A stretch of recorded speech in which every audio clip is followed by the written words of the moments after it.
Buenos días a todas, todos. Les invitamos, para quienes les sea posible, por favor, mantener encendidas sus cámaras y, como se les indicó en el chat, colocar su nombre completo e institución para que podamos acreditar su asistencia.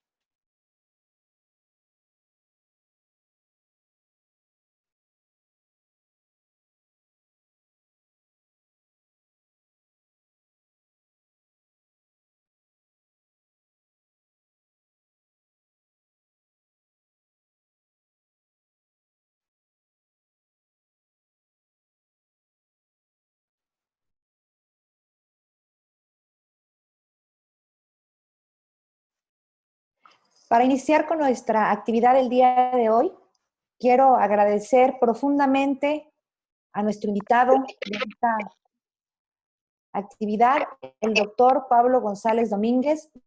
Muchísimas gracias, doctor, por compartir este espacio a la distancia y esperamos en un futuro poder disfrutar de su presencia en el estado de Chiapas. A nombre del licenciado Juan José Cepeda Bermúdez, presidente de la Comisión Estatal de los Derechos Humanos, reciban todas y todos una cordial bienvenida.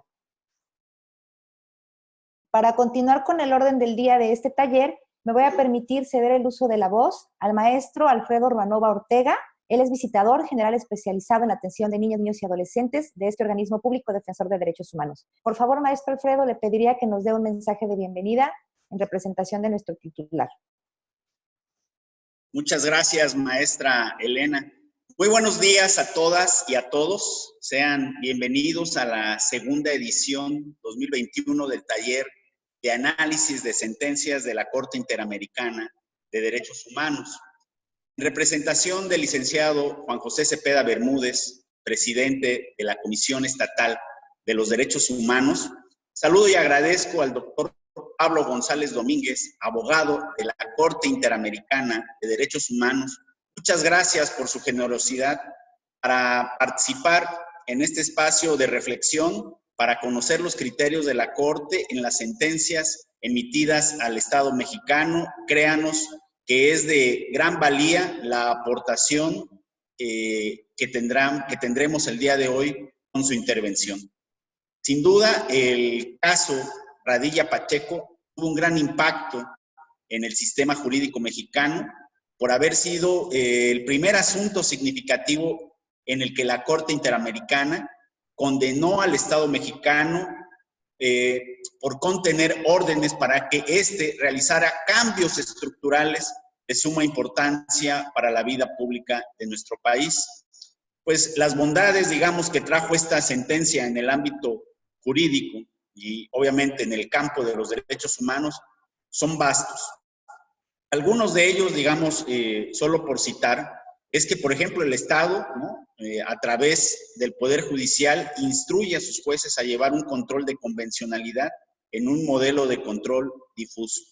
Este es uno de los tantos. Hay, me parece, muchas bondades que ofrece esta sentencia y que, bueno, el día de hoy vamos a tener la oportunidad de que nuestro invitado, el doctor Pablo González Domínguez, pueda llevarnos durante este tiempo de su intervención a conocer cuáles fueron las consideraciones que llevó a la Corte a emitir esta sentencia de gran relevancia. Así que, sin más, agradezco nuevamente la oportunidad que nos da en su agenda de trabajo para venir y compartir muchos de estos conocimientos que son importantes en esta nueva era jurídica en nuestro país. Muchas gracias. Gracias, maestro Alfredo, por este mensaje de bienvenida y esta muy breve introducción al caso que hoy nos convoca y que analizaremos en este taller. Como ya lo comentaba, en el segundo taller de este año 2021, iniciamos esta actividad el año pasado, ya hemos realizado 4 anteriormente y en el 2021 esta es nuestra segunda edición con un invitado muy especial que ya comentaba el maestro Alfredo Urbanova, es el doctor Pablo González Domínguez, abogado de la Corte Interamericana de Derechos Humanos. Muchísimas gracias, doctor, por estar con nosotros y me voy a permitir compartir con todas y todos quienes se encuentran en esta sala virtual parte de la trayectoria de nuestro ponente del día de hoy. Pablo González Domínguez es doctor en Derecho Internacional de los Derechos Humanos por la Universidad de Notre Dame, maestro en Derecho Internacional por la Universidad de Georgetown y licenciado en Derecho por la Universidad Panamericana. Ha sido profesor de Derechos Humanos y Derecho Internacional en la Universidad Panamericana, en el Instituto de Investigaciones Jurídicas de la Universidad Nacional Autónoma de México y el Instituto Interamericano de Derechos Humanos en Costa Rica, entre otras instituciones. Es autor de un libro sobre el control de convencionalidad y de varios artículos académicos y capítulos de libros sobre la relación entre el derecho internacional y el derecho nacional, y sobre derechos sociales en el Sistema Interamericano de Derechos Humanos. Actualmente trabaja como abogado en la Corte Interamericana de Derechos Humanos. El día de hoy nos acompaña como ponente de nuestro sexto taller de análisis de sentencias de la Corte Interamericana de Derechos Humanos para analizar el caso Radilla Pacheco versus México. Muchísimas gracias, doctor, por estar con nosotros y le cedo el uso de la voz para iniciar con su exposición. Bueno, muchas gracias. Antes de comenzar, pues, agradecer a la Comisión Estatal de Derechos Humanos de Chiapas esta invitación. Ojalá pudiera estar allá, me encantaría.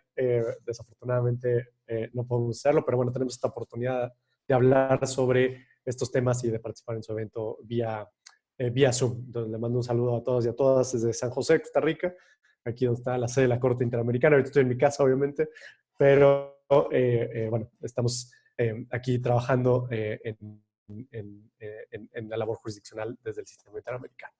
La idea de este taller, como ya se adelantó, es hablar sobre la sentencia del caso Radilla Pacheco contra México del año 2009. Lo que vamos a hacer es recorrer las distintas partes de la sentencia, ver cuáles son los fundamentos sobre los cuales se toma la decisión, cuáles son las medidas de reparación que se ordenaron y, por supuesto, después discutiremos, espero, sobre la implicación que esto tiene para efectos del control de convencionalidad y, en general, de la aplicación de estándares de derechos humanos en México.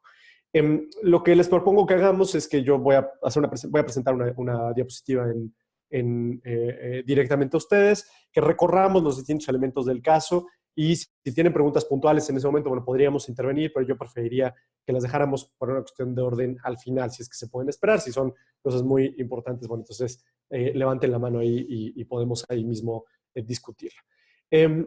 Bien, vamos a empezar con lo primero, ¿no? De pensar el caso Radilla Pacheco. Es el primer caso donde efectivamente se condena al Estado mexicano por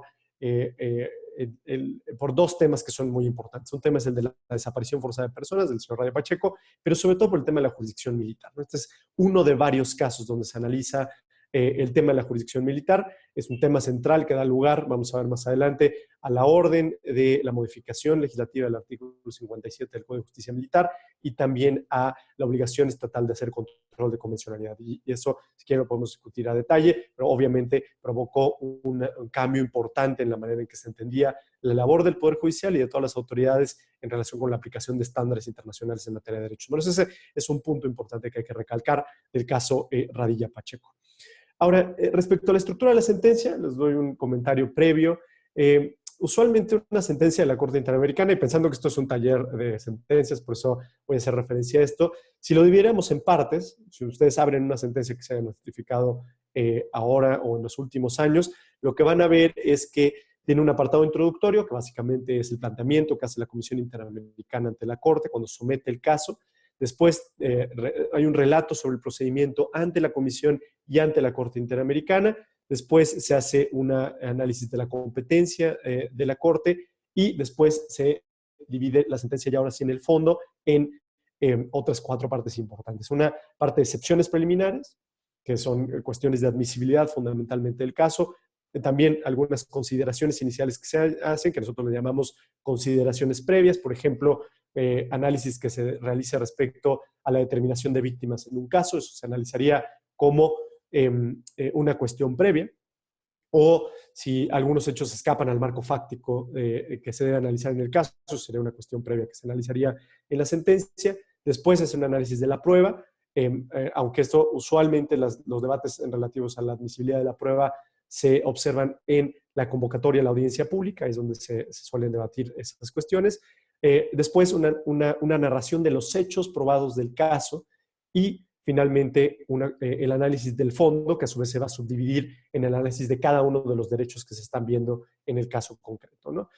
Si lo viéramos aún más de cerca, veríamos que el análisis de fondo, que a su vez se divide en subcapítulos, dependiendo de los derechos, va a tener una subdivisión interna, que es los alegatos que presentan las partes y la comisión, y finalmente el análisis que hace la Corte propiamente del análisis jurídico del caso.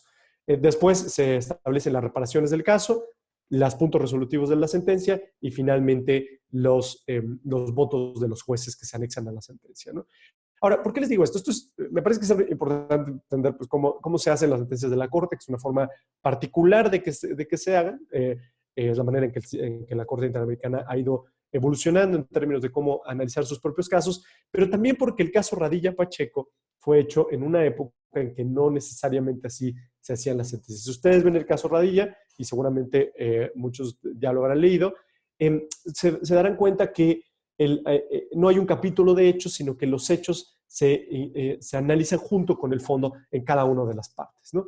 Y eso hace que quizás sea un poco más difícil entender toda la narrativa de lo que sucede en el caso. Por otro lado, lo hace menos reiterativo en términos del análisis que se hace propiamente de los puntos jurídicos que son presentados ante la Corte Interamericana. En fin, esto solo es para que vean que el caso Radilla y la sentencia del caso Radilla es diferente en la estructura a como actualmente están hechas las sentencias de la Corte Interamericana. Bien, otra cuestión que es importante es que me parece señalar es el caso Radilla en el marco del resto de casos mexicanos que han sido analizados por la Corte.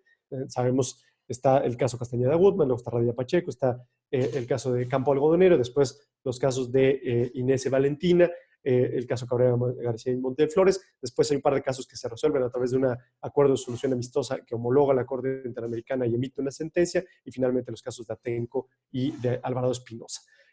Estos dos últimos son los casos más recientes que abonan a temas importantes de discusión en relación con violencia sexual contra las mujeres, el derecho a la protesta y, en el caso Alvarado Espinosa, en relación con los límites a la labor de seguridad pública que puede realizar el ejército. Bien, ahora nos vamos a centrar, insisto, en este primer caso. Radilla, obviamente, es el objeto de la clase, y para eso les voy a compartir una presentación.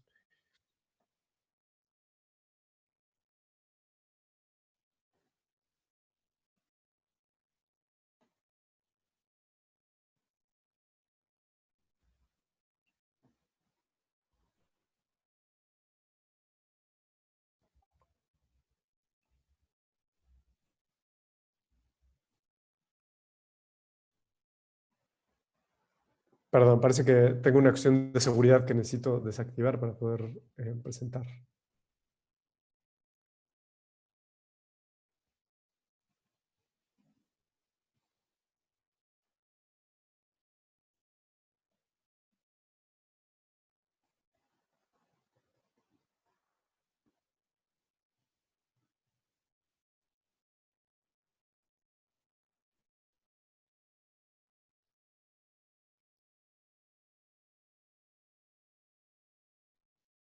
Bien, ahí me imagino que se ve, ¿verdad?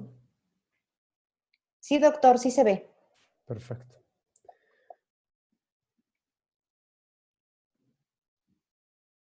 Bien. Vamos a hablar entonces del caso Radilla. Vamos a iniciar con los hechos del caso. Les decía, en la sentencia no se ven primero los hechos, se ven primero las excepciones preliminares, pero bueno, vamos primero a decir qué pasó, cuáles son los elementos fácticos fundamentales de este caso. Bien, Rosendo Radilla Pacheco nació el 20 de marzo de 1914 en Las Clavellinas, Estado de Guerrero, México. Estuvo involucrado en diversas actividades en la vida política y en obras sociales en Guerrero, y ocupó el cargo de presidente del Consejo Municipal y de presidente municipal de Atoyac. Esto fue durante un periodo de 2 años. Como parte de sus actividades, componía corridos. Esto es importante, vamos a ver por qué, es una de las razones por las cuales lo detienen, en la cual se relataban diversos hechos sucedidos en Atoyac de Álvarez y las luchas campesinas de la época. En un documento de la Dirección Federal de Seguridad se hace referencia a la participación del señor Radilla en un acto del Congreso de la Liga Revolucionaria del Sur, Emiliano Zapata. Esto, insisto, vamos a ver por qué es importante un poquito más adelante. El 25 de agosto de 1974, el señor Radilla Pacheco y su hijo de 11 años viajaban en un autobús cuando fue detenido en un retén militar. Esto, en los hechos del caso, se narra que primero se hace la detención del autobús en un primer retén y es en un segundo retén donde al señor Radilla propiamente lo detienen. Y cuando él pregunta por el motivo de su detención, le dicen que era porque componía corridos. Eso es lo que los militares le dicen en su detención. Dejan ir a su hijo, quien da aviso a sus familiares de la detención del señor Radilla Pacheco, y a él lo llevan detenido.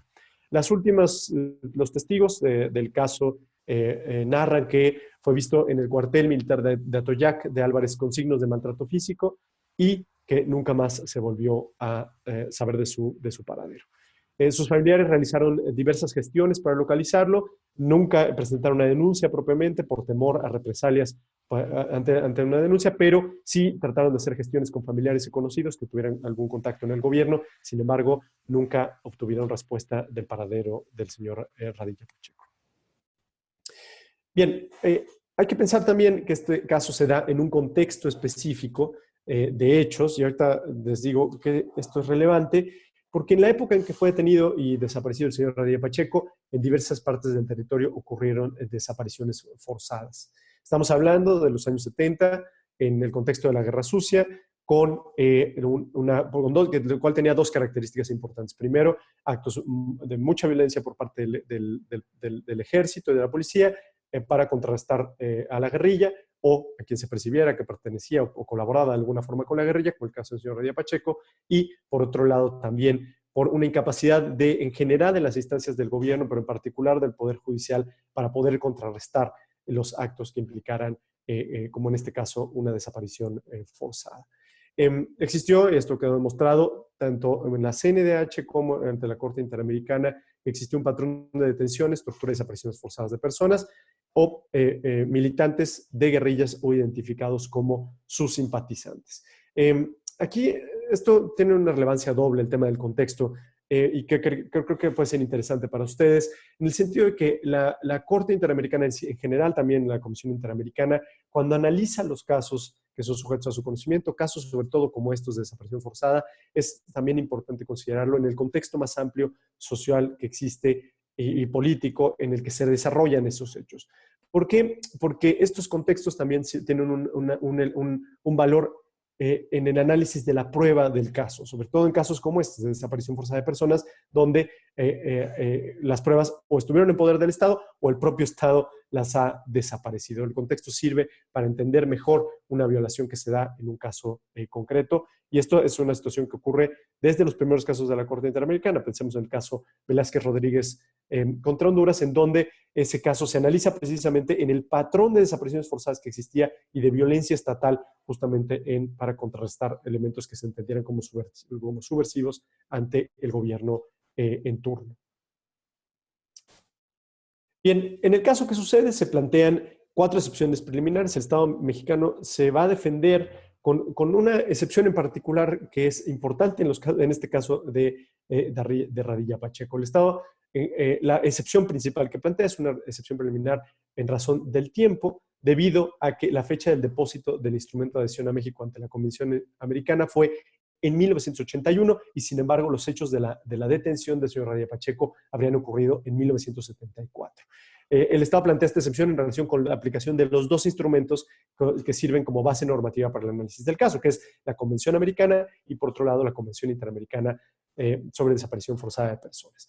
En ambos casos, la excepción es rechazada, y la razón por la cual se rechaza es porque, si bien los hechos ocurrieron antes de la entrada en vigor de ambos instrumentos, bueno, en particular, sobre todo de la entrada del entendimiento de la obligatoriedad de esos instrumentos para el Estado mexicano, es decir, el momento en que son firmados, ratificados y son depositados en los instrumentos de adhesión, que esto fue en 1981 y en el año 2002. Sin embargo, se entiende que la desaparición forzada es un delito continuado, y en razón de ello, aun cuando los hechos hayan ocurrido previo a 1974, se entiende que mientras no se localice el paradero del señor Radilla Pacheco o de sus restos, se entiende que este delito continúa, y en ese sentido la Corte asume la competencia justamente a partir de los hechos que ocurrieron, pero de la naturaleza misma del delito, bueno, del delito de desaparición forzada de personas.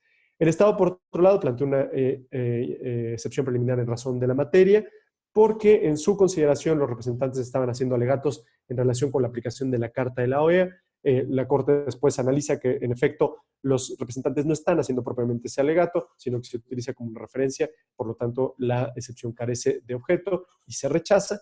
Y finalmente, se plantea una incompetencia en razón del tiempo para conocer de violaciones al derecho a la vida y a la integridad personal. Y el Estado aquí alega, esto va en relación con las dos excepciones primeras que plantea el Estado, que se puede presumir la muerte del señor Radilla Pacheco y por lo tanto ahí la Corte no debería de conocer sobre violaciones al derecho a la vida o a la integridad precisamente porque son hechos que ocurrieron previamente a la entrada en vigor de los instrumentos internacionales que servían como base para el análisis del caso. La Corte, sin embargo, rechaza esta excepción y lo hace con una valoración parecida a la anterior, no solo por la naturaleza continuada de los hechos, sino porque no se puede presumir la muerte, sino que esto, en todo caso, es un análisis que requiere verificar la prueba y eso lo transforma en una cuestión que se debe ver en el fondo de la controversia. Se rechazan las excepciones preliminares del Estado y la Corte inicia el análisis del caso. El tema central del caso Radilla Pacheco, sin duda alguna, es en relación con su desaparición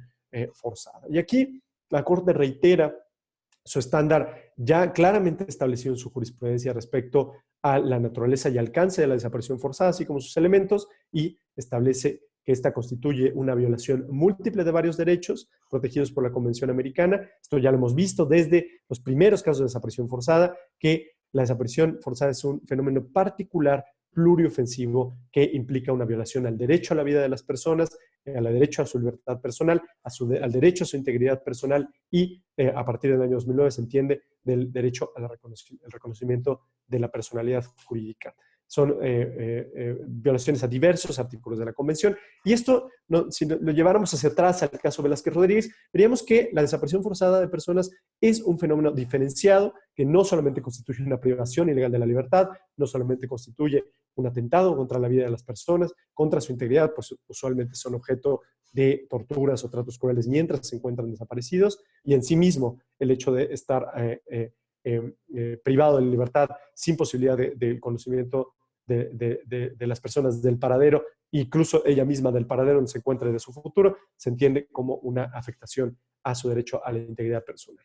Bien, esto la Corte lo ha reiterado en su jurisprudencia, coloca a la víctima en un estado de completa indefensión, acarreando otras vulneraciones conexas, siendo particularmente grave cuando forma parte de un patrón sistemático o práctica aplicada o tolerada por el Estado. Aquí el reproche que se le hace a los estados sobre el fenómeno de desaparición forzada es aún más amplio cuando se da como parte de una política sistemática o de hechos que fueron realizados en un patrón sistemático de violaciones. Esto lo vemos en el caso mexicano, lo vemos en los casos de Honduras, lo vemos en los casos colombianos cuando se trata del tema de la desaparición forzada. La Corte también lo ha dicho, tiene un carácter pluriofensivo y continuado o permanente y contiene diversos elementos concurrentes y constitutivos. Constituye un acto de privación de libertad, la intervención directa de agentes estatales o la aquiescencia de estos y la negativa de reconocer la detención y revelar la suerte o paradero de la persona interesada. Y el caso de Radilla Pacheco claramente recae en estos supuestos y se cumple con estos elementos, ¿no? Finalmente, el señor Radilla Pacheco es privado de su libertad por miembros del ejército, claramente son agentes estatales los que se encuentran, y por otro lado, una negativa por parte del propio Estado, en este caso del propio ejército, de reconocer la detención y revelar la suerte o paradero del señor Radilla Pacheco. Tan es así que transcurridos años, décadas después de su desaparición, aún no se tiene conocimiento acerca de del paradero y de lo que sucedió después de su detención en 1974. Aquí es la Corte de nuevo, estos son estándares que son importantes reiterar y que en el caso Radilla Pacheco se mencionan, ya que uno de los objetivos de la desaparición forzada es impedir ejercicio de los recursos legales y de las garantías procesales pertinentes cuando una persona ha sido sometida a secuestro, retención o cualquier forma de privación de la libertad con el objetivo de ocasionar su desaparición forzada. Si la víctima misma no puede acceder a los recursos disponibles, resulta fundamental que los familiares u otras personas allegadas puedan acceder a procedimientos o recursos judiciales rápidos y eficaces como medio para determinar su paradero o su estado de salud o para individualizar a la autoridad que ordenó la privación de libertad o la hizo efectiva. Toda vez que haya motivos razonables para sospechar que una persona ha sido sometida a desaparición forzada, debe iniciarse una investigación. Esta obligación es independiente de que se presente una denuncia, pues en casos de desaparición forzada se impone la obligación de investigar el caso ex oficio, sin dilación y de una manera seria, imparcial y efectiva. Finalmente, para que una investigación pueda ser efectiva, los estados deben establecer un marco normativo adecuado para regular la investigación, lo cual implica regularla como delito autónomo en sus legislaciones internas, la desaparición forzada de personas, puesto que la persecución penal es un instrumento adecuado para prevenir futuras violaciones de derechos humanos. ¿Qué es lo que quiero decir con esto? Además de que esto es relevante recordarlo de cómo la desaparición forzada se ve en el hecho mismo, pero después en actos posteriores del Estado, y así es como se analiza y se analiza en su integralidad. Hay que recordar cuáles son los estándares que ha establecido la Corte Interamericana. Ahora, hay que resaltar algunas cuestiones. Los casos como Radilla Pacheco, que implican una desaparición forzada, usualmente están divididos en dos grandes partes, ¿no? Y podríamos decir en tres partes. Por un lado están los hechos mismos de la privación de la libertad y de la desaparición. Y eso es lo que podríamos decir que fue el hecho en que el señor Radilla Pacheco es detenido, baja del autobús, es llevado por miembros del ejército ante a un campo militar y finalmente no se sabe más de su paradero y se niega información respecto a dónde se encuentra el señor Radilla Pacheco. Entonces, esos son propiamente los hechos constitutivos de la desaparición forzada. Pero después hay un elemento, hay todo un análisis posterior que es fundamental también entender en estos casos, y Radilla Pacheco sin duda no es la excepción. Por un lado es el acceso a recursos judiciales efectivos por parte de los familiares para poder encontrar el paradero de la persona que ha sido sujeta a una desaparición forzada. Ese es un primer elemento, el tema de los familiares y de los recursos que deben de poder acceder para poder encontrar a su familia, localizar a su familia. Por otro lado, es el tema de la investigación que se debe realizar para encontrar las responsabilidades de aquellas personas que estuvieron involucradas en la desaparición. Ese es otro elemento relevante en términos del análisis de casos de desaparición forzada, la investigación que se debe seguir. Y finalmente, un tercer elemento, entonces, es la desaparición forzada, la investigación y los recursos judiciales que deben existir, y por otro lado, el diseño normativo que permite o no esta investigación adecuada. Y en el caso Radilla, aquí se ve en dos cuestiones fundamentales. Uno es el tema de la jurisdicción militar, vamos a ver un poco más adelante acerca de esa cuestión, y el andamiaje jurídico que permite que fuera la justicia militar quien llevara la investigación de estos casos, precisamente por ser militares quienes estuvieran involucrados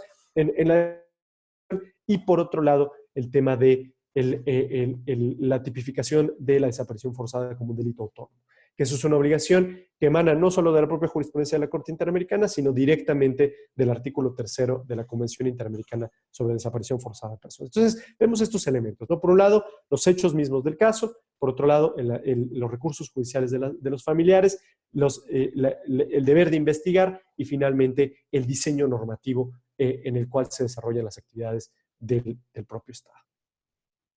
La Corte concluyó en el caso, y esto es evidente, que el Estado es responsable por la violación a los derechos a la libertad personal, la integridad personal y el reconocimiento de la personalidad jurídica y de la vida del señor Radilla Pacheco en virtud de su desaparición forzada por parte de agentes militares, y en tal sentido estableció que el Estado tiene el deber de garantizar los derechos a través de la prevención y de una investigación diligente de la desaparición forzada. Es decir, esto obliga al Estado a adelantar investigaciones serias y efectivas para determinar su paradero, identificar a los responsables y, en su caso, imponerles las sanciones correspondientes. El desconocimiento del destino del señor Radilla Pacheco, de sus paraderos, sus restos, se mantiene hasta el día de hoy sin que haya habido una investigación efectiva para averiguar lo sucedido, lo que constituye un evidente incumplimiento de este deber. Entonces, ahora, ¿qué dice el caso Radilla y en general cuál es la jurisprudencia de la Corte Interamericana en relación con el deber de investigar?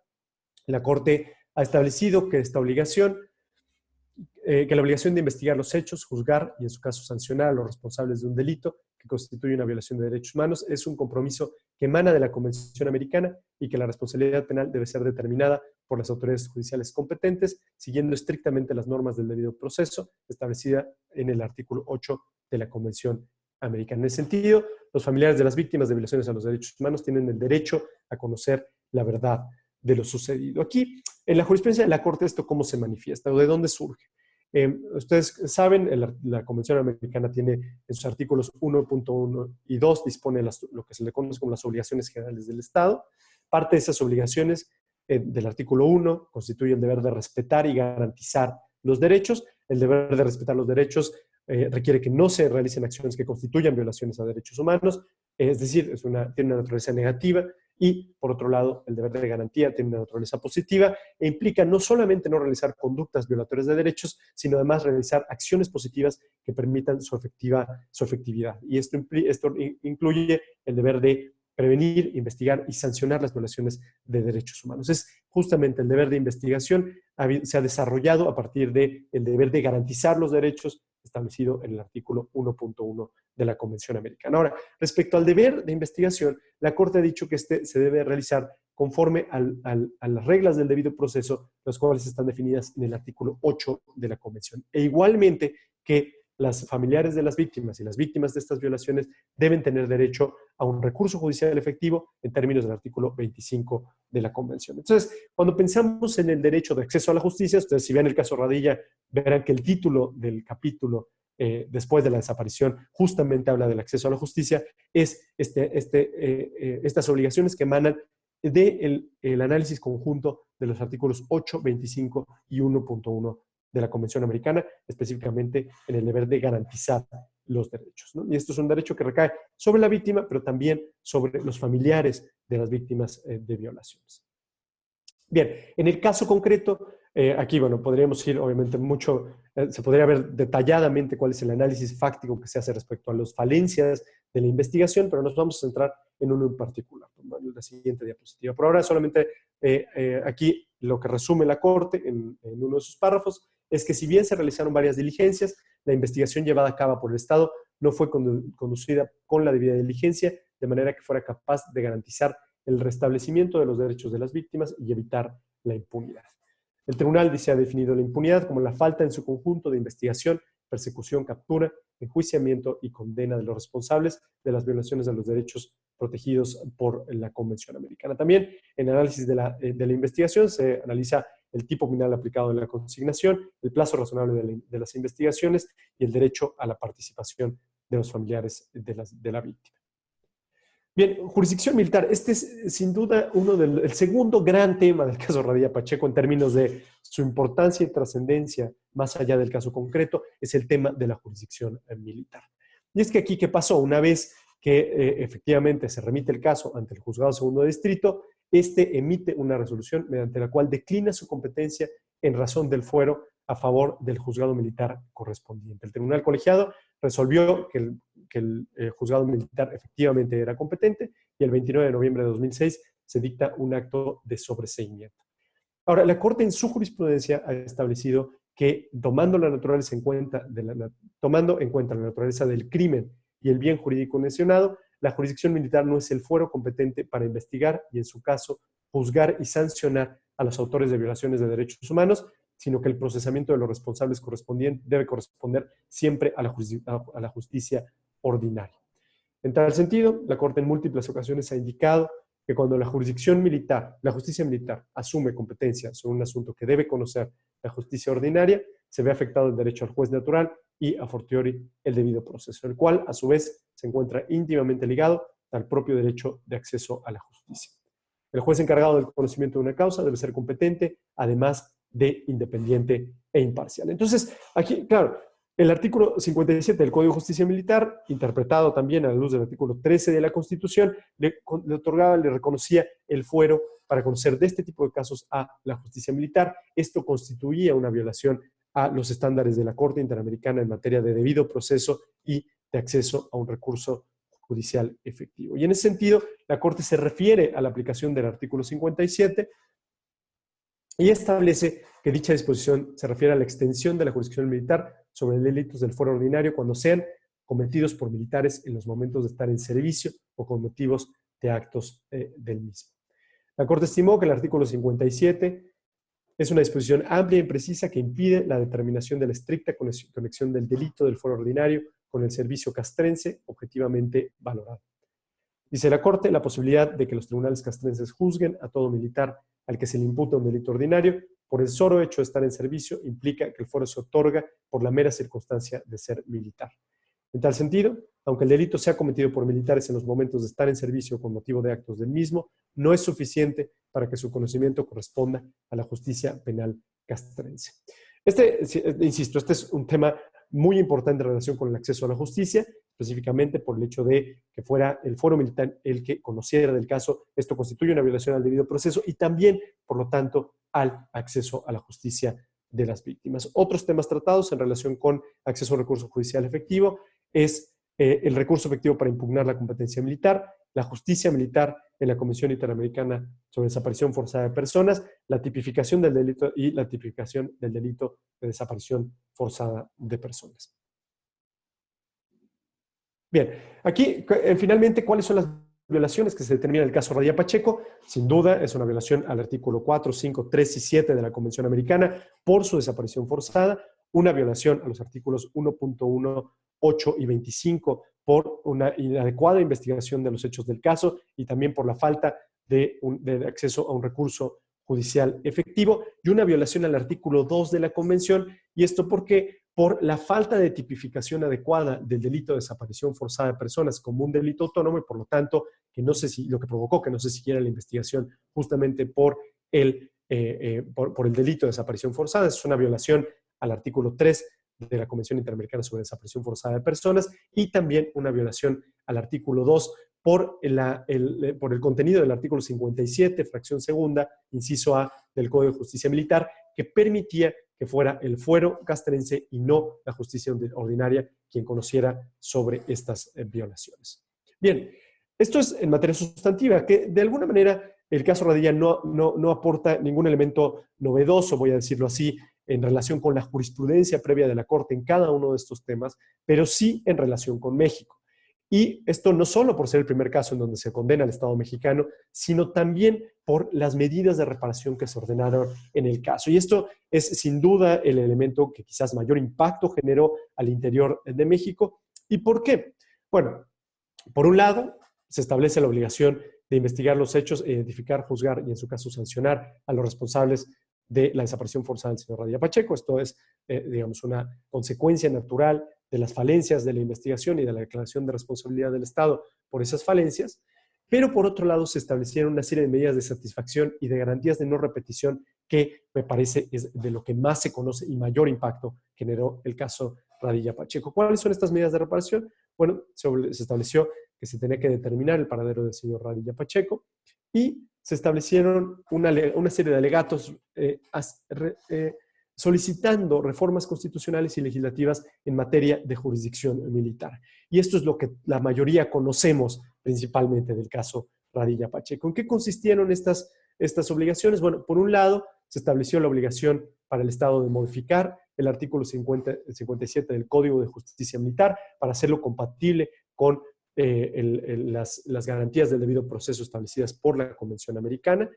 Por otro lado, se estableció la obligación del Poder Judicial de realizar un control de convencionalidad para garantizar que efectivamente en la aplicación del artículo 57 o en general del Código de Justicia Militar no se vulnerara este principio del debido proceso que establece que debe ser el fuero ordinario, no el fuero castrense, quien conozca de casos donde existan civiles involucrados en delitos cometidos por militares y donde esos constituyan violaciones de derechos humanos. Esto lo vemos no solo en el caso Radilla, Radilla es el primero de ellos, pero después lo vemos también en los casos de violencia sexual, en los casos de Valentina y de Inés, que son casos posteriores y muy parecidos en ese sentido al caso Radilla Pacheco. Casos de violaciones a derechos humanos cometidas por militares que constituían delitos y que sin embargo fueron conocidos por el fuero militar, no por el fuero común, ¿no? Radilla Pacheco se incrusta en ese sentido, en esa lógica de los casos de Valentina e Inés y por supuesto, este es el primero en que se refiere a esta cuestión. Y el tema de control de convencionalidad, nosotros todos sabemos que la Suprema Corte de Justicia, cuando resuelve sobre el cumplimiento de esta obligación que emana del caso Radilla Pacheco, emite el expediente varios 912 y de ahí se inicia toda una discusión respecto a cuál es la labor que tienen los jueces, no solamente de garantizar el debido proceso en casos donde existan delitos cometidos por militares que pudieran ser juzgados en el fuero ordinario, sino en el resto de casos donde pudiera haber una vulneración a derechos por la aplicación de normas que fueran contrarias a la Convención o a la jurisprudencia de la Corte Interamericana. Y en general, bueno, esto entendido en el marco del alcance que tiene el artículo primero constitucional en materia de derechos humanos. Pero bueno, Radilla Pacheco, en este caso se establece esta obligación de que los jueces realicen este control de convencionalidad, lo cual derivó después una serie de avances y de cambios al interior de la función judicial en México en relación con el cumplimiento de las obligaciones internacionales en materia de derechos humanos. Se estableció también la obligación de que se tipificara el delito de desaparición forzada de personas con lo dispuesto en el artículo 2 de la Convención Interamericana sobre Desaparición Forzada de Personas. Estaba diciendo artículo 3, en realidad es artículo 2, perdón, es un error de mi parte. Y la capacitación a operadores de justicia, educación en derechos humanos, un acto público de reconocimiento de responsabilidad por la desaparición del señor Radilla Pacheco, una semblanza de la vida del señor Radilla Pacheco, atención psicológica para sus familiares y finalmente el daño material e inmaterial que se fijó en favor de el señor Radilla Pacheco y por supuesto de sus beneficiarios. Bien. Me encontré este video, vamos a ver si funciona, que es un resumen del caso Radilla. Lo que hemos visto hasta ahora simplemente me parece que es un buen entendimiento respecto a, o un buen resumen de lo que hemos estado hablando hasta ahora. Voy a ponerlo, lo vemos y estaré encantado de escuchar y de discutir con ustedes sobre las opiniones o preguntas que tengan respecto a lo que hemos visto en el caso Radilla. Hola de nuevo, bienvenido a esta sección de la Conferencia de Derechos Humanos. ¿Sabías que en México, durante la década de los 70 Doctor, perdón la interrupción. ¿Podría, por favor, aumentar el volumen del video? Porque no se escucha bien. No sé si pueda esto, ¿saben? Porque está al máximo ahí. Ok, gracias. Vamos a ver. Hoy hablaremos de la primera sentencia emitida por la Corte Interamericana en la cual se condenó al Estado mexicano por violación de derechos humanos, por lo cual resulta fundamental el conocimiento de la misma. Comenzamos. Principalmente en el estado de Guerrero existió la denominada Guerra Sucia durante la década de los 70, donde el gobierno mexicano tenía la política de persecución y detención arbitraria de los opositores al régimen, principalmente de activistas políticos y dirigentes sociales.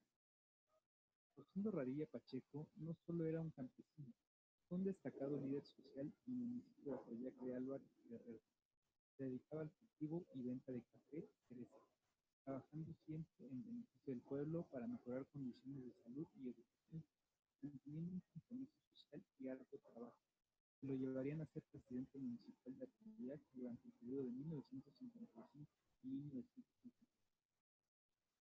Uno de sus pasatiempos era escribir corridos, cuyas letras reflejaban la indignación ante las injusticias, relatando las condiciones de su pueblo, llamando a la gente a organizarse y exigir sus derechos. Sus exigencias y cuestionamientos en torno al reparto y tenencia de la tierra no hay. ¿Cómo no? Audio, ¿no? Por lo que el 25 de agosto de 1974 lo detuvieron ilegalmente en un retén militar. Y visto Sí. de Álvarez Guerrero. Su detención y posterior desaparición fue denunciada públicamente por la familia en el momento de sucedido los hechos. Incluso tuvo intervención la Comisión Nacional de Derechos Humanos, quien emitió un informe en el año 2001 bajo la recomendación 26/2001. No era suficiente, pues el Estado no cumplió ni realizó las investigaciones pertinentes. Por ello, el 15 de noviembre de 2001 se presentó el caso ante la Comisión Interamericana de Derechos Humanos, siendo admitido hasta el 12 de octubre de 2005. Es hasta el 15 de marzo que la Comisión demandó al Estado mexicano por su incumplimiento a una serie de recomendaciones que se habían efectuado, donde se destacan violaciones a derechos humanos tales como reconocimiento de la personalidad jurídica, derecho a la vida, derecho a la integridad personal, derecho a la libertad personal, derecho a las garantías judiciales y derecho a la protección judicial, así como la obligación de respetar derechos, todos contenidos en la Convención Americana sobre Derechos Humanos. sometiendo el caso ante la Corte Interamericana de Derechos Humanos. El 6 de julio de 2009 se llevó a cabo la audiencia ante la Corte y el 23 de noviembre de ese año se emitió la sentencia respectiva condenando al Estado mexicano por graves violaciones a derechos humanos. Esta sentencia tuvo un gran impacto en el sistema jurídico mexicano, ordenando a México a realizar cambios estructurales de gran importancia para la vida pública del país, por lo cual se debían adoptar medidas para el cumplimiento de esta sentencia y de posteriores. De aquí derivó que en 2011 la Suprema Corte de Justicia de la Nación estableciera que las sentencias de la Corte Interamericana en las que México fuera parte serían obligatorias para todas las autoridades mexicanas, y aquellas de las que México no fuera parte serían criterios orientadores. Se estableció un control de convencionalidad para los jueces mexicanos en el ámbito de su competencia. Esto quiere decir que se les faculta para aplicar tratados internacionales que contengan derechos humanos en favor de las personas partes de cualquier proceso, aún en perjuicio de la legislación mexicana, lo que trajo una breve discusión sobre la jerarquía de la norma constitucional, la cual se determinó como norma suprema de la Unión. Sin embargo, los tratados internacionales que contengan derechos humanos deberán ser tratados con el mismo rango de la Constitución, creando así lo que se conoce como bloque de constitucionalidad, dejando atrás la teoría de la supremacía constitucional. Se estableció que los jueces militares no serían competentes para juzgar a militares acusados de violar derechos humanos, ordenando que dichos casos fueran turnados a la justicia ordinaria federal. De lo anterior podemos observar que el caso Radilla tuvo un gran impacto en el sistema jurídico mexicano, derivado de sus garantías de no repetición, propiciando avances significativos en materia de derechos humanos, con lo cual se dio pauta a una reforma constitucional en 2011 sobre estos derechos. Se impulsó la adecuada tipificación del delito de desaparición forzada de personas, se realizaron reformas al Código de Justicia Militar, se les otorgó estatus constitucional a los derechos humanos contenidos en tratados internacionales. Es lamentable que tenga que suceder este tipo de actos para que existan cambios fundamentales.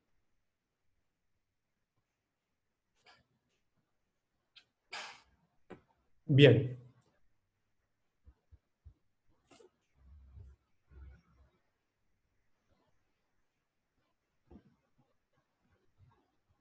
Perfecto.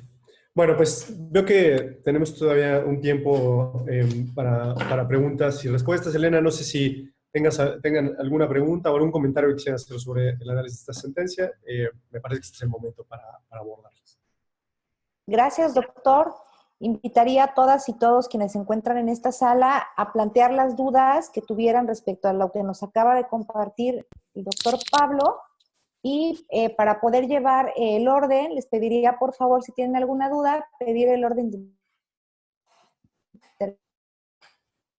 intervención en el chat o plantear para quienes no tengan algún equipo de microclá con el doctor. De antemano, muchas gracias, doctor, por esta exposición muy clara del caso que hoy nos ocupa y pues invitar a todas y todos a aprovechar este espacio para aclarar las dudas que podamos tener respecto a este caso tan emblemático que es Radilla Pacheco. Entonces, por favor, si tienen alguna duda, podemos interactuar a través del chat y o para quien guste hacerlo también, hacer uso del micrófono para plantear sus dudas.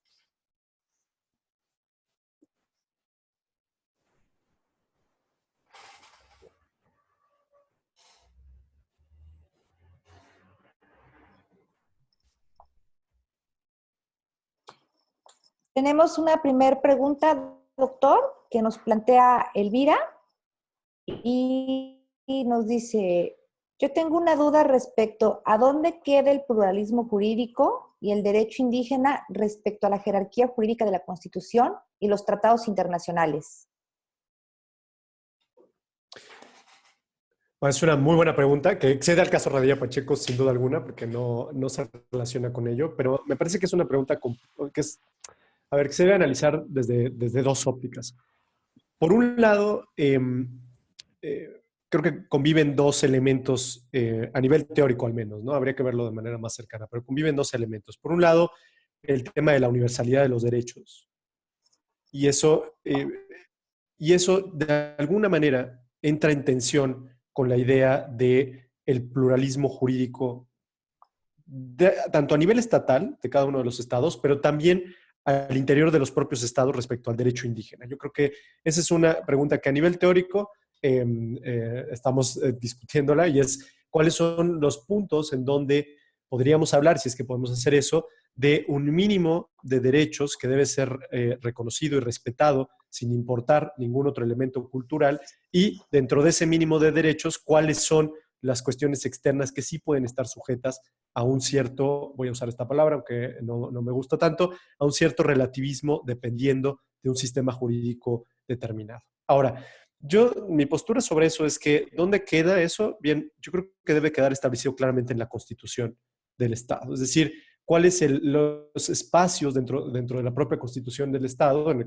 caso de México, donde se reconoce este pluralismo de sistemas jurídicos, y por otro lado, a qué nos estamos refiriendo específicamente cuando estamos hablando de ello. Y por otro lado, también, sin duda alguna, tiene que haber espacios donde sean los propios sistemas jurídicos indígenas, bueno, o las propias, ¿cómo decirlo?, el propio derecho indígena que tenga sus propios mecanismos para aplicar su derecho, y que esto no esté sujeto a un control muy estricto por parte de las autoridades nacionales, porque si no, puede ser que tenga el riesgo de que pierda eficacia, ¿no?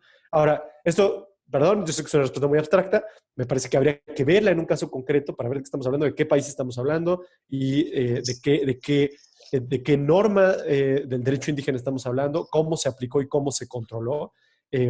Pero me parece que a nivel teórico, por lo menos, plantea una pregunta, insisto, interesante sobre el límite de la universalidad de los derechos en relación con el entendimiento de que las comunidades indígenas tienen una cosmovisión particular y una serie de normas y de costumbres que responden a esa cosmovisión, y que por lo tanto tiene que estar sujeto también de respeto, y por otro lado de la existencia de garantías que permitan su vigencia, ¿no?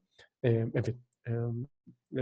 Yo sé que esto no es suficiente, requiere más análisis, pero esta es la primera aproximación que yo le daría a ese tema. Gracias, doctor. El micrófono sigue abierto. Este es un espacio para aclarar y aprovechar que tenemos a un experto en la materia, algunas dudas que se pudieran presentar respecto al caso Radilla Pacheco, y pues de también cómo se ha podido darle el seguimiento en el Estado mexicano. María Virginia Mireles nos pregunta, doctor, ¿cómo ha impactado la sentencia que hizo referencia en nuestro país, México? Bueno, yo creo que eso se puede ver en dos niveles, ¿no? Y también quisiera preguntarles a ustedes, ¿no? ¿Cómo impactó Radilla Pacheco en nuestro entendimiento de los derechos humanos en México? Yo llevo ya muchos años fuera de México, pero por lo menos desde esta perspectiva, desde la perspectiva del sistema interamericano, me parece que uno puede observar los siguientes cambios. El primero y el más claro es el tema del cumplimiento de las obligaciones que emanan de la propia sentencia.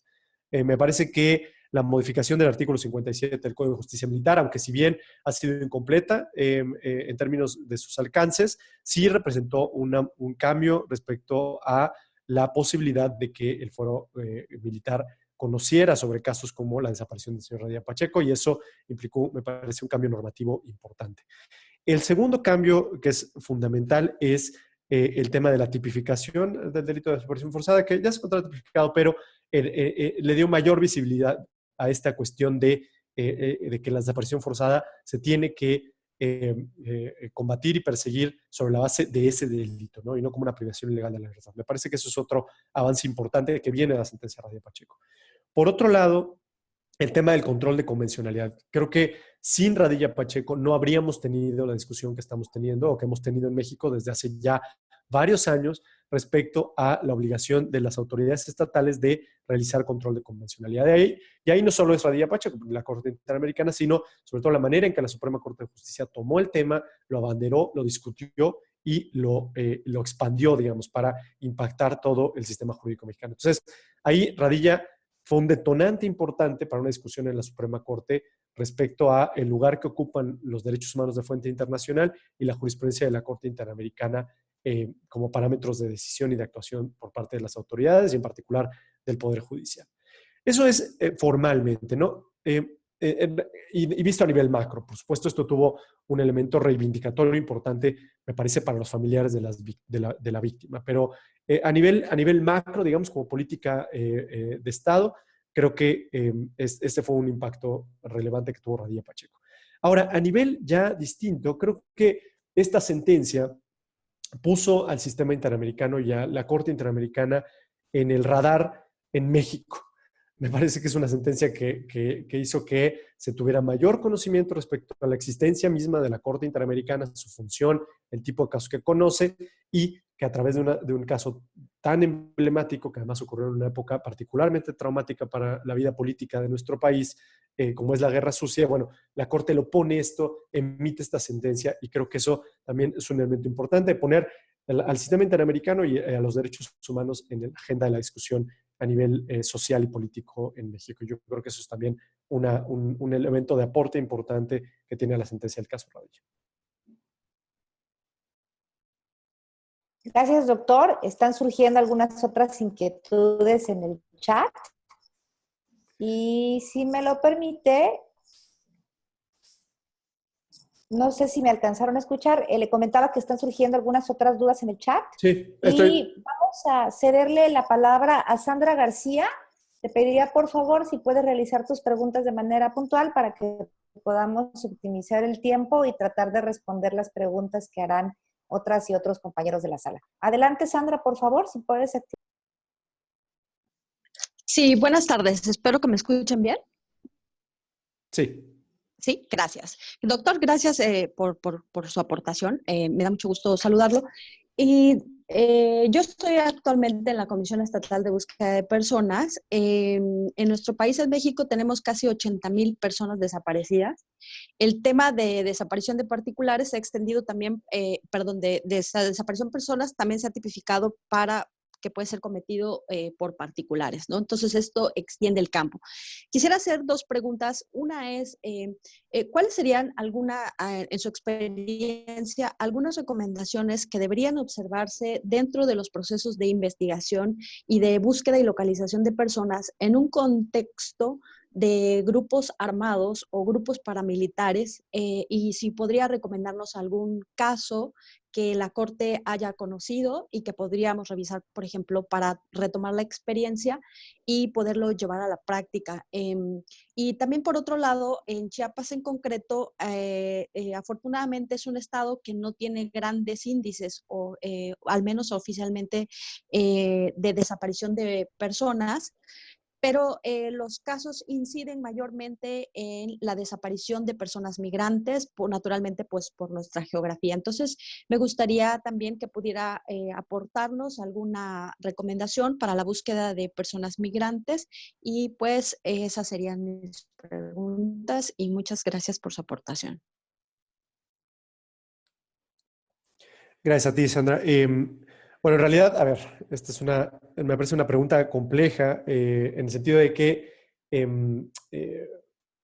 a ver, voy a hablar desde lo que entiendo de la jurisprudencia de la Corte Interamericana. Y creo que la Corte tiene algunos elementos que pueden aportar, ¿no? Y algunos casos que podrían servir para estudiarlos más a profundidad, ¿no? En este momento los tengo totalmente claros en el fondo, pues.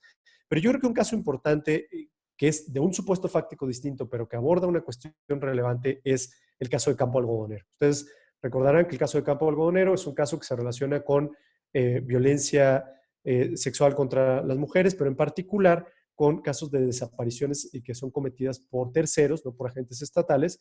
Y un elemento central de este caso es cuál es la acción que tiene que tener la autoridad cuando conoce de las denuncias que hay sobre la desaparición de una persona.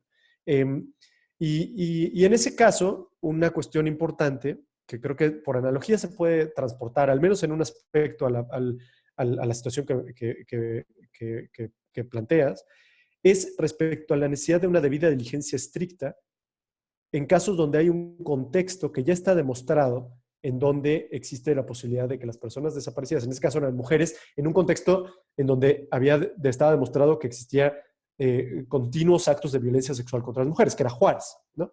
Y en ese caso, ¿qué se ve? Bueno, el contexto que existe de violencia contra las mujeres, y por lo tanto las autoridades, cuando conocen de denuncias que se presentan por actos de desaparición de mujeres que encajan en el perfil justamente de aquellas que usualmente son víctimas de actos de violencia sexual, de desapariciones, de asesinatos, la autoridad tiene que actuar de manera inmediata, ¿no? Es decir, existe una debida diligencia estricta en esos casos en donde se debe dar una respuesta inmediata e iniciar una investigación inmediata para tratar de encontrar a las personas, a las mujeres que fueron desaparecidas. Yo sé que este es un supuesto fáctico distinto, pero me parece que es importante, por un lado, entender que la Corte ha desarrollado una argumentación que entiende las obligaciones de las autoridades cuando conocen de determinado tipo de actos, como podría ser una desaparición de una persona, y las acciones que debe realizar en el entendido de ese contexto en el que se encuentra la desaparición. Y creo que esta metodología en México sirve tanto en relación con migrantes, por ejemplo, que son una población que es particularmente vulnerable y que lo sabemos y que tenemos datos que demuestran eso, y por lo tanto, cuando entendemos que hay desaparición de migrantes, quizás podríamos elaborar argumentos respecto a la necesidad de que haya una mayor protección en relación a este tipo de actos, porque sabemos cuáles son las consecuencias que existen en muchos casos donde las víctimas de esas desapariciones son migrantes, ¿no?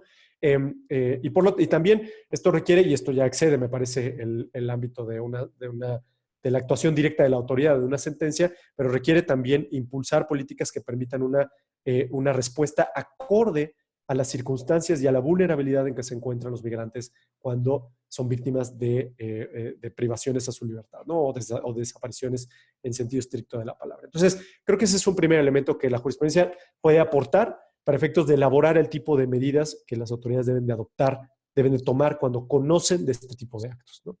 Ahora, otro tema que me parece también bueno, por lo menos podemos esbozar algunos elementos importantes es qué hacer con la búsqueda de personas cuando son desaparecidas por grupos armados privados, me imagino, actores privados. Y aquí, bien, a nivel teórico, normativo, lo primero que habría que decir es que hay que recordar que el Estado tiene una obligación de garantía y la obligación de garantía implica el deber de prevención.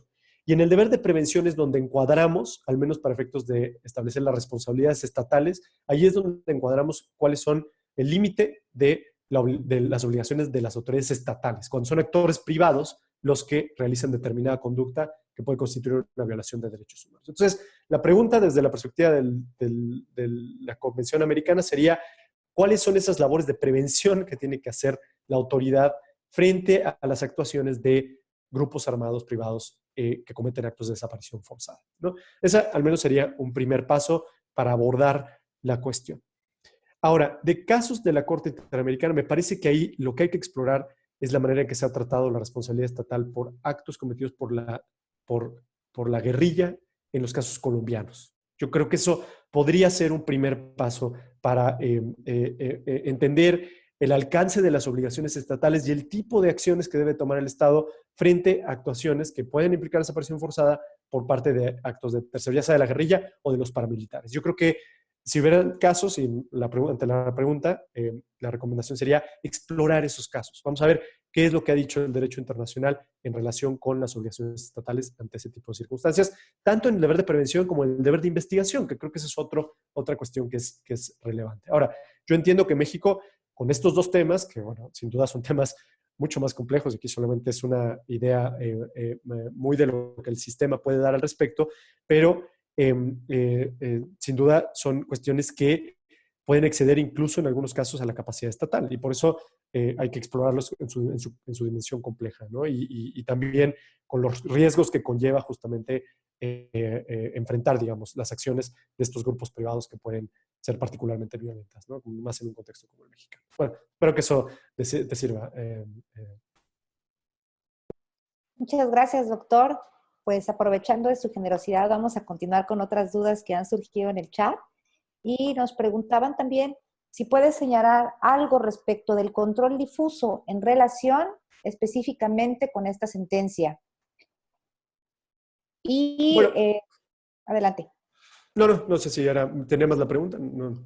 Sí, yo creo que podemos atenderla y posteriormente damos paso a otras que están en el chat. En cuanto a la última, también nos comentaban algo de cuando la desaparición es por agentes que no son precisamente autoridades, entonces ya dio respuesta. Entonces vamos a tratar de ver qué otras hay en el chat para poder ir atendiéndolas. Entonces, si nos puede usted, por favor, responder la pregunta que nos plantea Ima Cristina Escobedo Ordaz, que hace referencia al control difuso en relación a esta sentencia, por favor. Bueno, a ver, el tema del control difuso es... a ver, vamos por partes. La idea del control de convencionalidad desde la perspectiva de la Corte Interamericana y lo que le ordena al Estado mexicano es que haga un control de convencionalidad para evitar que se produzcan vulneraciones como las del caso concreto del señor Radilla Pacheco, es decir, que se evite que el artículo 57 del Código de Justicia Militar se aplique y que el artículo 13 de la Constitución se interprete de forma tal que no sea la justicia militar, sino sea el foro común quien conozca sobre casos que involucren violaciones de derechos humanos, como claramente es la desaparición forzada del señor Radilla Pacheco, ¿no? Entonces, digamos que la Corte, eso es lo que le dice al Estado mexicano como garantía de no repetición. Ahora, ante la pregunta de, bueno, ¿cuál es el rol o qué papel juega el caso Radilla Pacheco en el control difuso en México? Pues es crucial. ¿En qué sentido? No necesariamente, al menos este es mi criterio, no necesariamente porque Radilla Pacheco haya establecido el alcance de la obligación del control difuso en México en relación con todas las normas del sistema jurídico mexicano, en relación con toda la jurisprudencia de la Corte Interamericana y todos los tratados en que existen derechos humanos reconocidos. Pero quien hizo eso fue la Suprema Corte de Justicia. Y la Suprema Corte de Justicia tomó el caso Radilla Pacheco, al menos esta es mi lectura, y le dio un alcance que permitió justamente que ahora podamos hablar de un control difuso de constitucionalidad y convencionalidad en México. ¿Por qué? Porque la Suprema Corte modifica, ustedes lo sabrán por el expediente Varios 912, modifica esta jurisprudencia que había sostenido a lo largo del tiempo de que digamos que había un control mixto de constitucionalidad en donde eran los tribunales federales principalmente los que tenían esa función a su cargo y no los tribunales locales. Al menos en términos generales podríamos decir eso. La Suprema Corte modifica esa jurisprudencia y permite que el control de convencionalidad recaiga sobre todas las autoridades judiciales del Estado, y bueno, en general todas las autoridades, pero en particular las judiciales, y por otro lado, permite también, en jurisprudencia posterior, que este control de convencionalidad se haga sobre la base no solamente de los tratados internacionales o de las normas de derechos humanos contenidas en tratados internacionales, sino también sobre la base de la jurisprudencia de la Corte Interamericana. Y eso es lo que tenemos al día de hoy. Entonces, ante la pregunta, bueno, ¿qué papel juega Radilla Pacheco en ese control difuso? Pues, insisto, no es propiamente que la garantía de no repetición que la Corte le ordena al Estado mexicano sea esa, pero sí los hechos posteriores que ocurrieron, sobre todo en las discusiones al interior de la Suprema Corte en México, no se explican si no es con la existencia de esta sentencia, el caso Radilla Pacheco, y la voluntad de la propia Suprema Corte de darle ese cumplimiento en particular a la sentencia de Radilla, ¿no? Entonces, creo que en ese sentido es fundamental. Sin ella no podríamos entender el tipo de control difuso de constitucionalidad y convencionalidad en el que actualmente se encuentra, tiene nuestro país. Gracias, doctor. En ese tenor nos preguntan también si pudiera comentarnos brevemente cuándo corresponde a la justicia militar y cuándo a la justicia ordinaria impartir justicia en casos que involucren a militares. Sobre todo, quizás valdría hacer como este paréntesis que actualmente en México hay un desplegado de una Guardia Nacional que también está integrada por personas que pertenecen al sector militar, ¿no? Entonces creo que es una pregunta que a lo mejor pudiera también ayudarnos a esclarecer esos ámbitos. Claro. Bueno, y lo vimos en las diapositivas de alguna forma, ¿no? Es decir, el criterio de la Corte ha sido que en casos, y este sería el criterio general, me parece, el principio general sería que en casos de violaciones a derechos humanos donde haya civiles involucrados, es el fuero común quien debe conocer de esos casos. Así se garantiza la imparcialidad y el acceso y el derecho al juez natural. Entonces, ese sería el criterio general que establece la Corte Interamericana en su jurisprudencia, que parte de las garantías del debido proceso incluye que cualquier civil que sea víctima de un delito cometido por militares que constituye a su vez una violación de sus derechos humanos, es la justicia ordinaria y no la militar quien debe conocer. Ahora, esto conlleva algunas preguntas que no están resueltas del todo y me parece que habría que verlas de manera casuística. Se me ocurren dos, ¿no? Solo para problematizar un poco este criterio general tan claro que establece la Corte. La primera de ellas es, bueno, ¿qué hacemos con el contenido actual del artículo 57? ¿No? Porque pareciera que el contenido actual no prevé esa amplitud, digamos, de la garantía del derecho al debido proceso que la Corte plantea en su jurisprudencia. Y por eso la Corte Interamericana a la fecha no ha dado por cumplida la obligación de modificación normativa del artículo 57, la ha dado parcialmente cumplida y no completamente cumplida. Entonces no ha cerrado esa medida de reparación, esa reparación en el caso de Radilla Pacheco. Entonces ese es un primer elemento.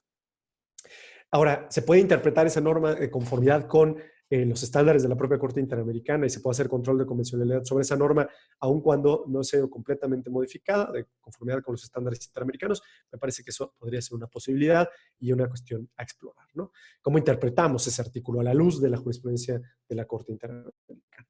Ahora, por otro lado está el tema de, bueno, entonces ahora, ¿de qué sí puede conocer la justicia militar, ¿no?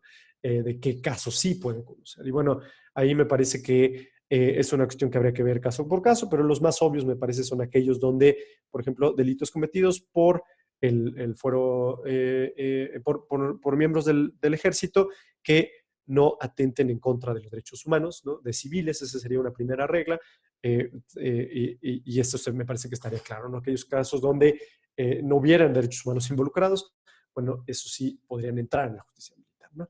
Ese tipo de delitos, ese tipo de faltas. Pero lo que sí queda también bien claro de lo que la Corte ha dicho al respecto es que la tendencia, al menos en el sistema interamericano, es de reducir al máximo la aplicación del fuero castrense en general en nuestro sistema de justicia regional, ¿no? Los diferentes sistemas de justicia regional. Gracias, doctor. También nos pregunta Alberto Calimayor que si pudiera, por favor, explicar por qué es imprescriptible la acción penal del caso Radilla Pacheco y demás asuntos sobre desaparición forzada de personas. Me parece que en el caso concreto lo que estamos viendo es un típico caso de dos elementos que hay que considerar cuando estamos hablando de eso. Primero son casos que involucran graves violaciones de derechos humanos. Ese es un primer elemento por el cual se considera su imprescriptibilidad. Pero por otro lado también el tema de que el delito es continuado y continúa en tanto no se localiza el paradero o los restos de la persona, ¿no? Entonces, en ese sentido, de ahí creo que son los dos componentes que permiten afirmar esta imprescriptibilidad del delito de desaparición forzada. Pero me parece que en el caso concreto el elemento central es la falta de, el hecho de que el delito es continuado y aún no se encuentra el paradero y los restos del señor Radilla Pacheco. El segundo elemento de imprescriptibilidad por graves violaciones de derechos humanos es mucho más sujeto a debate, me parece, o a discusión. Elena, ¿te parece si tomamos una pregunta más? Porque voy a tener que terminar un poquito antes esto. No tenga pena, doctor, al contrario, muchísimas gracias. Y en un resumen de lo que podemos rescatar aquí del chat, porque hay varias preguntas, pues vamos a tratar de conjuntar unas en relación a qué sucede cuando el Estado mexicano justamente no cumple con lo que establece la sentencia, en este caso, pues específicamente lo del caso Radilla. Y con eso daríamos por completadas esta serie de... Perfecto. Bueno, eso, a ver, esta es una pregunta muy recurrente, digamos, en el derecho internacional en general, en el sistema interamericano en particular.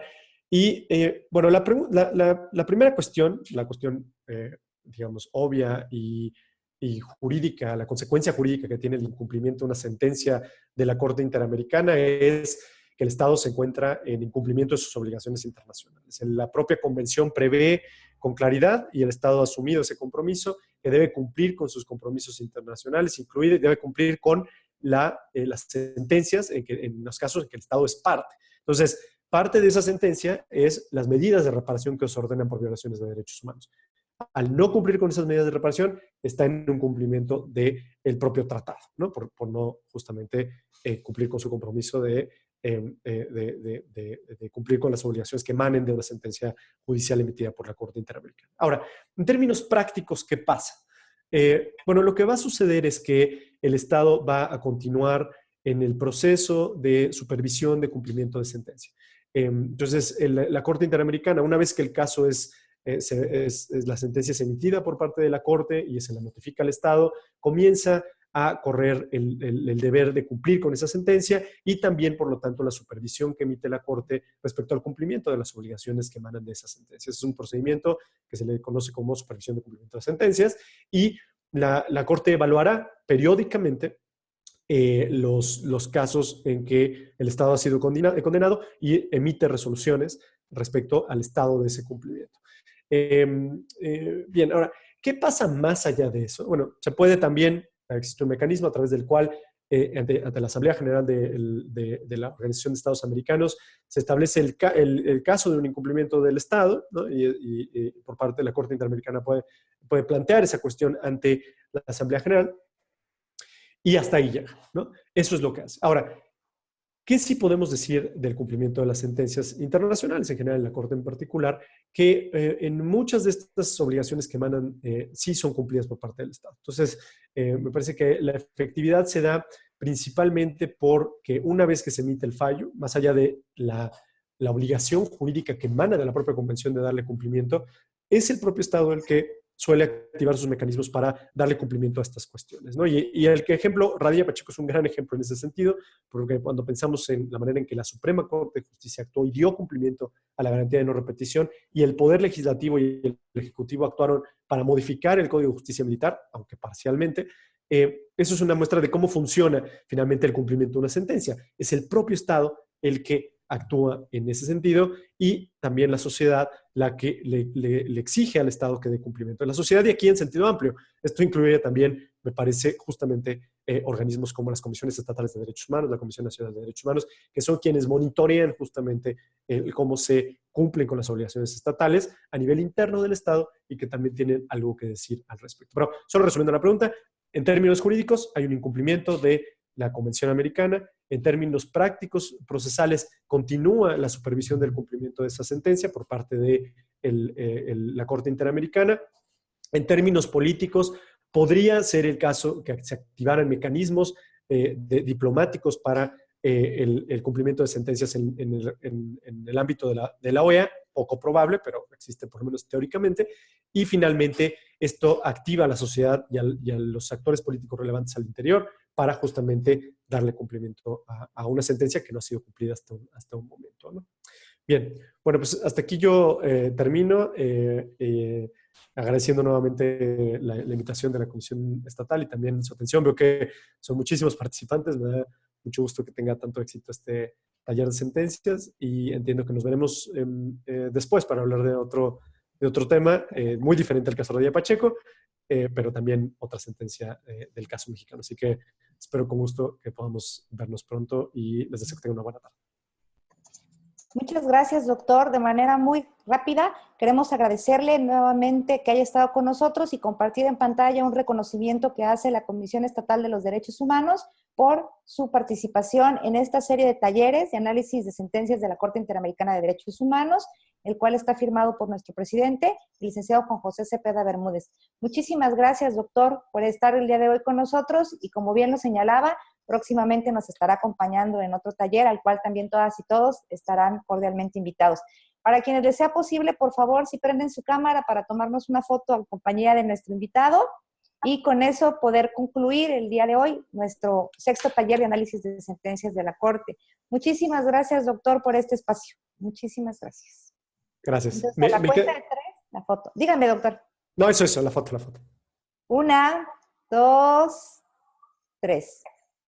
Un segundo, por favor. Vamos con la siguiente pantalla.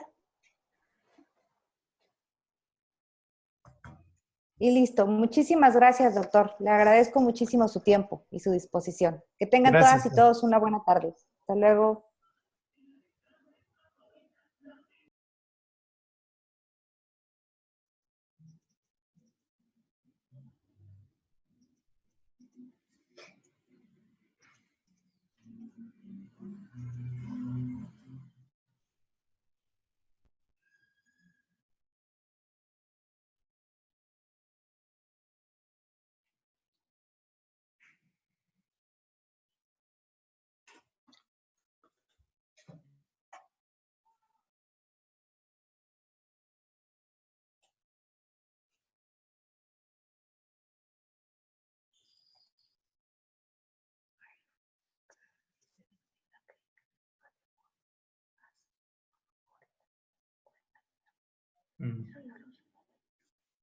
Ese dice que si lo tengo ahí arriba, que iba a meter en su secretaría, que no puedo. Sí, hay más chicas.